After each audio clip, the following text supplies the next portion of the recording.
تمام دیکھنے اور سننے والوں کو پیار بھرا سلام۔ انسان سے شیطان کی دشمنی حضرت آدم علیہ السلام کی تخلیق کے وقت سے چلی آ رہی ہے۔ قرآن مجید میں بار بار اللہ تعالیٰ نے اس کی طرف توجہ دلائی ہے کہ شیطان مردود سے بچ کر رہنا، یہ تمہارا کھلا دشمن ہے۔ اللہ تعالیٰ کا ارشاد ہے، یقیناً شیطان تمہارا دشمن ہے، تم اسے دشمن ہی سمجھو۔ اللہ تعالیٰ نے شیطان کو قیامت تک کے لیے زندگی دے کر انسانوں کے دل میں وسوسہ ڈالنے کی قوت دی ہے۔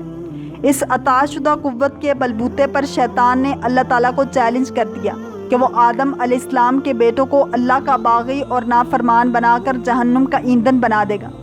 لیکن اللہ کریم نے شیطان کو جواب دیا کہ تو لاکھ کوشش کر کے دیکھ لینا، جو میرے مخلص بندے ہوں گے وہ تیری پیروی نہیں کریں گے اور تیرے دھوکے میں نہیں آئیں گے۔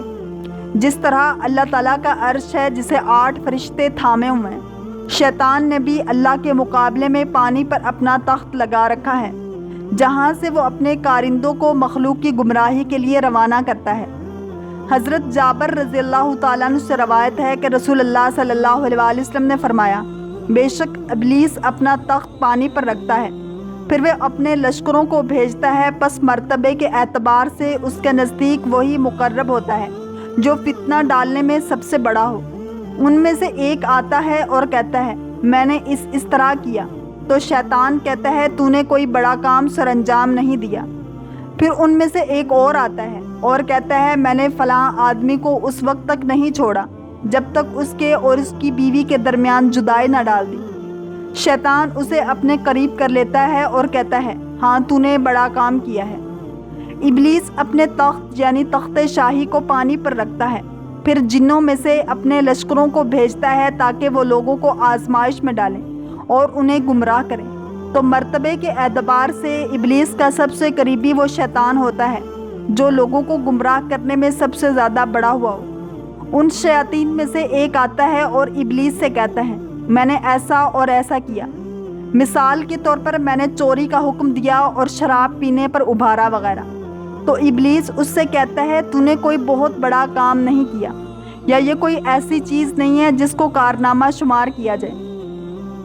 یہاں تک کہ انہی شیطانوں میں سے ایک اور آتا ہے اور ابلیس سے کہتا ہے، میں نے فلاں کو نہیں چھوڑا، یہاں تک کہ اس کے اور اس کی بیوی کے درمیان تفریق کروا دی اور شوہر نے بیوی کو طلاق دے دی۔ ابلیس اسے اپنے قریب کر لیتا ہے اور اسے اپنے سے چمٹا کر اس سے معانقہ کرتا ہے اور اس سے کہتا ہے، ہاں تو نے یعنی تو ہی وہ شیطان ہے جس نے میری چاہت پوری کر دی اور لوگوں کو گمراہ کرنے اور ان کے مابین فساد برپا کرنے میں میری آرزو اور خواہش کو عملی جامہ پہنا دیا۔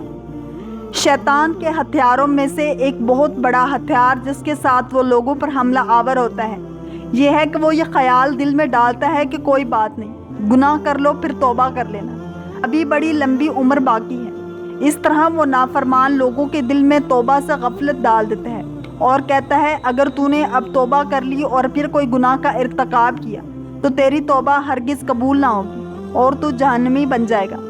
دل میں مزید وسوسہ یہ ڈال دے گا کہ جب تیری عمر 50 یا 60 سال ہو جائے گی تو پھر توبہ کر کے مسجد میں بیٹھ جانا اور کثرت سے عبادت کرنا، ابھی تو جوانی کی عمر ہے اور اسی عمر میں دنیا کی رنگینیاں اور بہاریں دیکھی جاتی ہیں۔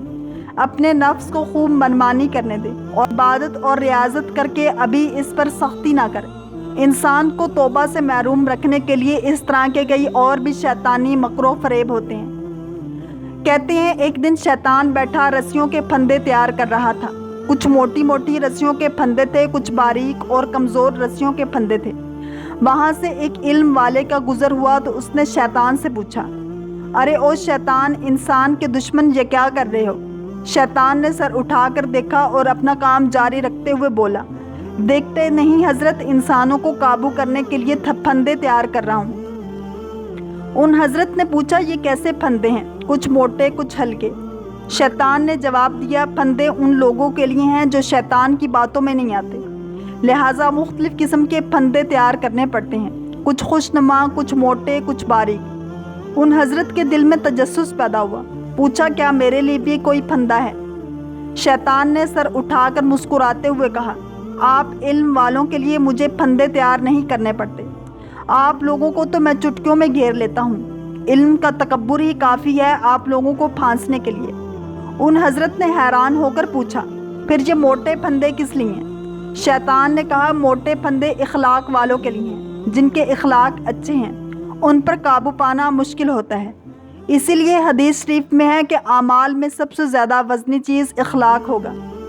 اللہ کریم ہم سب کو دین اسلام کی پیروی کرنے والا اور عشق مصطفیٰ صلی اللہ علیہ وآلہ وسلم نصیب فرمائے۔ اگر آپ کو یہ ویڈیو پسند آئی ہے تو لائک، شیئر اور سبسکرائب کرنا مت بھولیے تاکہ ایسے ہی اسلامک انفارمیٹیو ویڈیوز آپ تک پہنچتی رہیں۔